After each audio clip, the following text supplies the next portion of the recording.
Fala, Doc. Pronto para mais um módulo de pediatria? Eu sou a Júlia e hoje vamos falar sobre síndrome nefrótica. Bora lá? Então, primeiramente, para você ir aquecendo, a gente tem um casinho aqui. Menino, 4 anos, previamente sadio, apresenta quadro de edema generalizado. PA de 90/50, albumina sérica de 1 grama por decilitro, colesterol total de 560 e complemento e enzimas hepáticas estão normais. Qual que é o diagnóstico que tu pensa, Doc? Vai refletindo aí, pausa e depois a gente vai voltar para essa questão. Gosto de iniciar a aula sempre pensando: quando eu devo suspeitar de uma síndrome nefrótica? Já coloquei ali a imagem de uma criancinha para a gente já ir lembrando dessa feição, desse edema bipalpebral, e a gente vai lembrar do edema para essa criança que está sofrendo com a síndrome nefrótica. Então, acho que os pontos principais vão ser o edema, uma urina com espuma, então esse pai ele vai relatar que a criança está fazendo uma urina que apresenta espuma, que é indicativo de proteinúria excessiva, e um ganho de peso. Esse ganho de peso ele está bastante associado a esse edema. Então, o pai vai relatar esse ganho de peso, mas na verdade a gente vai ter um edema bem considerável. Somado a isso, temos uma proteinúria nefrótica, uma hipoalbuminemia, uma hiperlipidemia e uma lipidúria. Então, isso tudo vai ser por problema na cápsula de Bowman, então na filtração, que vai possibilitar a passagem de muita proteína, de muita albumina e de muitos marcadores e composições lipoproteicas. Então, vamos ter uma criança com esse edema bipalpebral e bastante edema na região abdominal, por isso que tem essa confusão com ganho de peso. Outra coisa a se pontuar é que esse início é insidioso, então a gente vai ter uma criança que estava tudo bem e que vai começar a aumentar com esse ganho de peso e com esse edema. Então ela vai estar bem, pode estar um pouco prostrada, mas vai estar afebril e a queixa principal mesmo vai ser o inchaço. O que vai acontecer é a fisiopatologia da síndrome nefrótica. Então, nas glomerulopatias, a gente vai ter um problema, uma lesão nas barreiras de filtração. Que a gente tem a cápsula de Bowman, né, que compõe também o néfron, e a gente tem 3 tipos de células. Então, o endotélio capilar, a membrana basal e os podócitos. Aqui no zoom a gente pode ver melhor. A gente tem então os podócitos, que também estão representados aqui. A membrana basal, que é essa entre os podócitos e o endotélio, e o endotélio. Além disso, a gente pode sofrer também lesões nas células mesangiais. E como que isso acontece? Temos fatores inflamatórios, mediados ou não por imunocomplexos, que vão alterar essa disposição. Então, por exemplo, a gente vai ver na doença de lesão mínima. Ela pode alterar a disposição dos podócitos, unindo esses podócitos, tirando então esses poros nos endotélios e impedindo a filtração correta, deixando com que passe proteínas por esse até o lúmen do capilar. Então, a gente vai ter uma maior excreção de proteína. A gente pode ver na síndrome nefrótica que a gente tem menos inflamação. Então, por ser insidiosa, ela corre mais de uma forma crônica, a gente tem uma lesão um pouco mais leve quando comparada à nefrítica, por isso que não cursa, por exemplo, com a hematúria. A gente tem mais o aumento dessa passagem de proteína.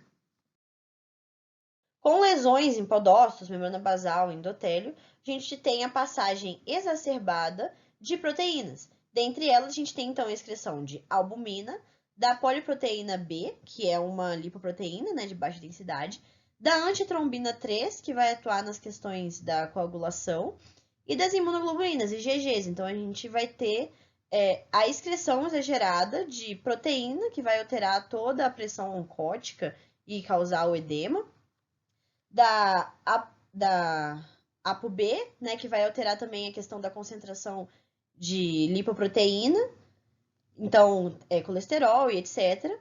A antitrombina 3, que vai alterar disposições de coagulação, então causar um processo de hipercoagulabilidade.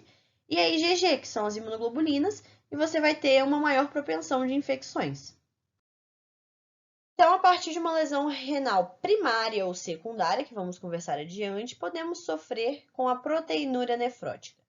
Ela vai atuar, então, diretamente na albumina, com uma maior excreção de albumina, como a gente viu anteriormente, cursando com a hipoalbuminemia, que vai reduzir a pressão oncótica. Então, você vai ter uma alteração de pressões intravascular e uma redução desse volume. Por quê? Porque como você não tem mais a área intravascular concentrada, essa água tende a sair para o meio extravascular e para o terceiro espaço, o interstício, causando o edema. E além disso, então, a gente vai ter um aumento do ADH para poder cursar com uma retenção hídrica, porque a gente percebe que está tendo um maior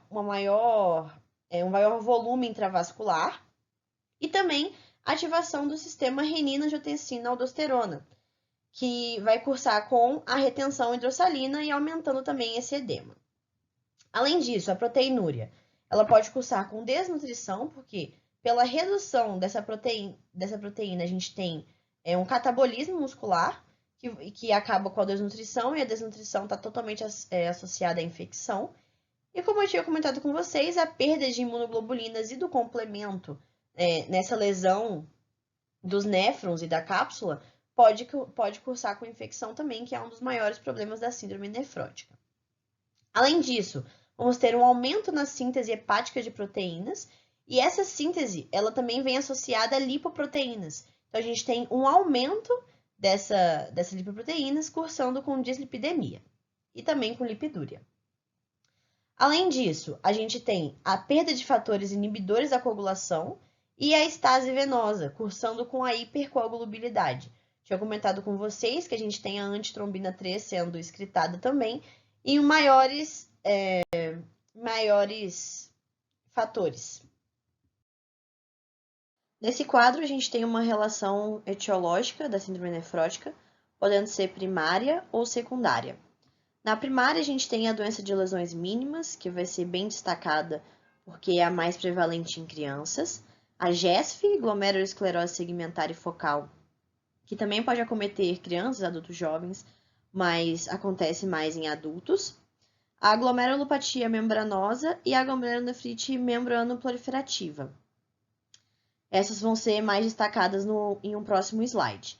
A glomerulonefrite membranoproliferativa e a nefropatia IgA, elas são o que a gente chama de síndrome mista, né? Então, ela pode ser tanto nefrítica quanto nefrótica. A gente vai ver que a membranosa também pode cursar com alguns sintomas de nefrítica. E a glomerulonefrite fibrilar, que vão ser mais destacadas no módulo de clínica médica. Em relação à síndrome nefrótica secundária, então, ela pode ocorrer junto de uma diabetes mellitus, de um lúpus, do HIV, hepatite B, hepatite C, entre outros. Isso também a gente vai conversar mais na clínica médica. A doença de lesão mínima vai ser aquela com uma maior prevalência em crianças. Então, é a principal síndrome em menores de 10 anos. Por isso que a gente vai ver mais para frente no tratamento que crianças com o quadro de síndrome nefrótica, a gente vai pensar diretamente na doença de lesão mínima. Ela não cursa com hematúria, tem uma proteinúria maciça, assim como uma síndrome nefrótica, não há consumo de complemento, então C13 e CE150 não é consumido, então não tem essa baixa. A função renal está preservada e ela não apresenta a hipertensão arterial, como é o caso da síndrome nefrítica, né? Tanto a hipertensão quanto a hematúria. E ela apresenta uma ótima resposta a corticoides, o que é muito interessante, porque para você diagnosticar diretamente essa doença de lesão mínima, precisa fazer uma biópsia renal, que é muito invasiva e não seria interessante para crianças. Então, a gente faz, entre muitas aspas, um tratamento empírico, né, com corticoides, visando a doença de lesões mínimas por ser a principal síndrome em menores de 10 anos. Em relação às glomerulopatias, que eu destaquei anteriormente, já falamos então da doença de lesão mínima. Temos a GESF, a membranoproliferativa e a membranosa. Na GESF, a gente pode destacar então adultos jovens. Ela pode ser idiopática ou secundária, vai apresentar um início incindioso, então vai cursar com proteinúria, hematúria leve e pode cursar com hipertensão e uremia. Então a gente já vê que não é apenas a nefrótica, ela pode cursar com alguns sintomas da nefrítica. Já a membranoproliferativa, ela, como diz o nome, né, tem uma proliferação da membrana, então um espessamento dessa membrana basal glomerular, MBG, e alterações proliferativas. Ela, nas formas primárias, é a segunda que mais ocorre em crianças, então 10% em criança. Já membranosas são deposições de imunocomplexos nessa membrana basal. O pico dela é aos 60 anos e a remissão espontânea é comum, então ela tem um bom prognóstico, o que não acontece muito na membrana proliferativa. A gente vai ter, então, 2 casos a cada 100 mil habitantes, mais comum em menores de 6 anos com um pico nos 3 anos de idade, e a predominância por sexo masculino de 2:1, mas isso não é muito considerável. Mais uma vez, a apresentação clínica, temos o edema, a proteinúria nefrótica e a hipoalbuminemia, cursando também com a hiperlipidemia, lipidúria e essa baixa de gama-globulina. Que a gente pode ver um edema. Então, a gente tem esse edema flácido, que é um edema que vai ter um sinal de cacifo positivo e bem aparente, e é uma característica clínica do edema da síndrome nefrótica, que é o edema flácido. Complicações, a gente já tinha conversado um pouquinho, mas então a anasarca, então essa situação de edema generalizado, ele pode cursar com algumas complicações. Então a anasarca, a peritonite bacteriana espontânea, porque essa estase, digamos assim, desse material do edema, ele pode ter uma proliferação de bactérias, pode ter o derrame pleural, um derrame pericárdico ou mesmo a ascite. Além disso, uma hipercoagulabilidade, né, por questão da liberação da antitrombina 3 e o aumento da produção hepática de outros fatores coagulantes, a gente tem esse desbalanço, e a gente pode ter eventos trombóticos e um AVC isquêmico, isso mais pensando em adultos, né? E as infecções, como tinha comentado, a gente tem a perda de gama-globulinas, então de IgG, e aí você está mais predisposto a infecções. A gente destaca bastante na PBE, né, que é peritonite bacteriana espontânea, o pneumococo, isso é questão de prova, e pneumonias e infecções do trato urinário também são bem recorrentes como complicações de uma síndrome nefrótica. Bom, em relação à proteína nefrótica, então, o que isso significa? Então, numa urina de 24 horas, se você tem um valor maior que 3,5 por 1,73 metros quadrados por 24 horas, mais que 50 miligramas quilo por dia, ou mais de 40 miligramas por metro quadrado hora ou 24 horas, né? Mas é um pouco complicado, né? Você fazer uma urina de 24 horas, mesmo que seja para confirmar o diagnóstico. Por isso, a gente faz uma urina de amostra isolada, a relação da proteína na urina em relação à creatina da urina, que não pode ser, ou que sendo maior ou igual a 2, indica uma proteinúria nefrótica. Bom, o diagnóstico, então, vamos ter, clinicamente falando, esse edema que a gente já conversou, uma urina com espuma, uma prostração, um ganho de peso. E laboratorialmente, a gente vai ter essa proteinúria nefrótica, realizando ou a urina tipo 1 ou a urina de 24 horas. E pelo hemograma, a gente pode ver a hipoalbuminemia, que é um valor menor de 2,5 gramas por decilitro. Então, um pouquinho sobre a biópsia, que é realmente o diagnóstico final da síndrome nefrótica, mas a gente tem que pensar, quando biopsiar? Então, quando a gente tem sinais de síndrome nefrítica associados, então temos a hipertensão, temos uma insuficiência renal, um consumo de complemento ou uma hematuria macroscópica. Além disso, uma idade que seja menor de 1 ano ou superior a 10 anos, que talvez a gente não esteja falando da doença de lesões mínimas e da síndrome nefrótica. Ou mesmo em relação à resposta ao tratamento. Então, quando a gente tem um córtico dependente ou resistente, então uma proteinúria persistente após 4 semanas de terapia com prednisona diária. Esse caso, nós iremos biopsiar. Nesses casos. Porque quando a gente faz uma biópsia, a gente vê pela microscopia óptica essa cápsula de Bowman, que não apresenta nenhuma lesão. Isso porque a gente está falando de uma microscopia óptica, onde não há lesão, porque as lesões seriam indicadas pela microscopia eletrônica, né? Que a gente teria, então, os podócitos fundidos aqui na doença de lesão mínima. Já aqui na GESF, né, que é a segmentar focal, a gente tem essa alteração dos segmentos de forma focada, por isso o nome, né? Indicando então na microscopia óptica essa alteração. Só que como a gente está falando de crianças, então a gente tem uma maior prevalência de doença de lesão mínima. Por isso, se a gente fizesse a biópsia, de nada adiantaria, porque a gente encontraria um tecido normal, indicado pela microscopia óptica. Tratamento, que a gente já falou bastante, a gente tem a corticoterapia. Então, é a prednisona ou prednisolona, 60 mg por metro quadrado por um mês e redução gradual. Que a gente tem, né, o desmame. Ou de 1 a 2 mg por quilo de 8 a 12 semanas. Alguns guidelines indicam que pode ser essa quantidade até acabar a proteinúria, então você tem uma redução da proteinúria, e depois fazer durante um mês a redução gradual. E agora, em relação às respostas que podemos ter a esse tratamento. Temos, então, o respondedor, que é aquele que vai ter a urina sem proteínas por mais de 3 dias durante o tratamento inicial, então que ele teve uma resposta à corticoterapia, e costuma ser a grande maioria. Temos a recidiva, então tem um retorno dessa proteinúria por mais de 3 dias consecutivos. A recidivante infrequente, então menos de 3 recidivas em até 6 meses, ou 4 recidivas em um ano.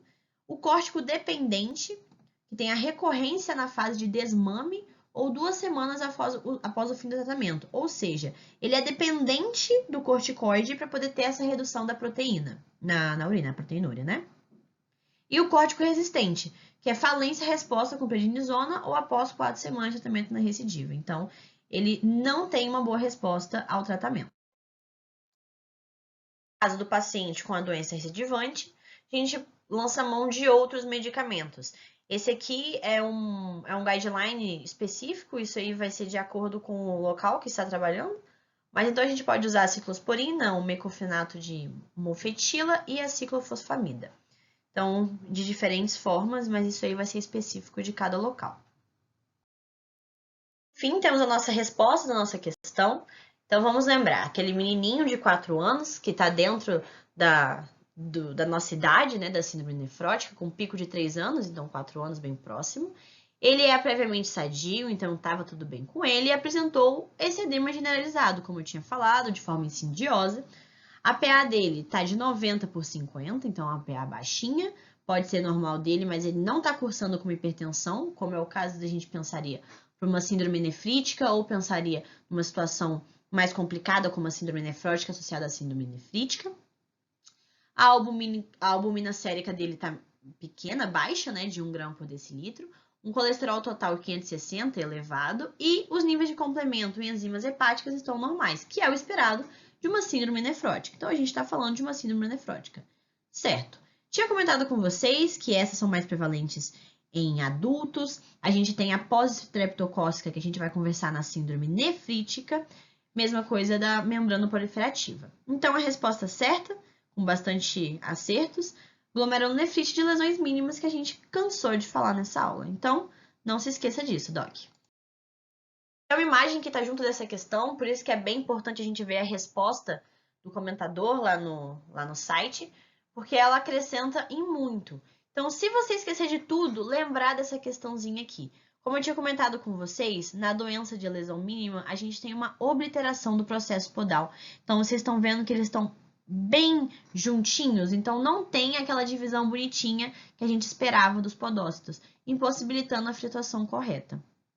Aqui temos todas as outras que a gente vai conversar mais na frente e também no módulo de clínica médica. Importante também para ficar para casa como flashcard é qual a principal complicação da síndrome nefrótica em crianças? Infecção bacteriana, especialmente por Streptococcus pneumoniae, que é o pneumococo que a gente tinha conversado anteriormente sobre uma das complicações, né, da síndrome nefrótica, que é a infecção pela liberação e excreção de IgG. Então, ficar bem atento a isso, Doc. Aqui estão minhas referências. Muito obrigada.